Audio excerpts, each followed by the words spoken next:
Kita ke berita terakhir, Tribuners. Sindikat pencurian di Pasar Agropolitan Waimitau terancam 7 tahun penjara.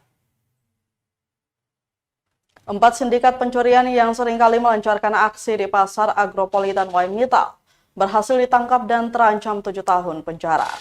Hal itu ditegaskan Kasubsi Penmas Polres Seram Bagian Barat atau SBB, Ibda Edwin Mangare, saat dihubungi tribunambon.com via WhatsApp Selasa 12 September 2023.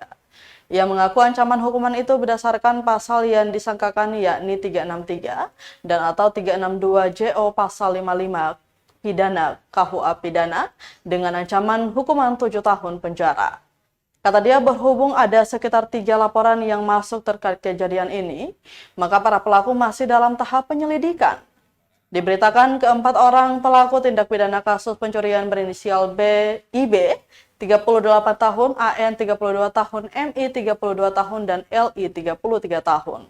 Sejumlah barang bukti diamankan yakni 2 unit sepeda motor, uang sebanyak Rp12.200.000, 4 gelas emas, 2 cincin emas, 1 handbag, 1 dompet kecil, dan 2 tas kosmetik.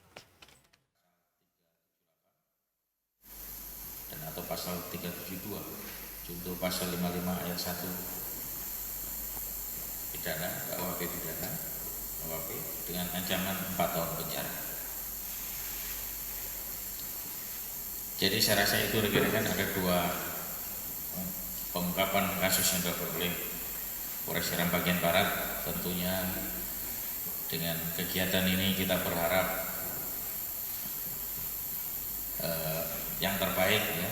Mungkin ada masyarakat, ada sahabat, saudara, teman kita, bahkan keluarga kita yang menjadi korban atas apa yang menjadi. Terima kasih sudah nonton.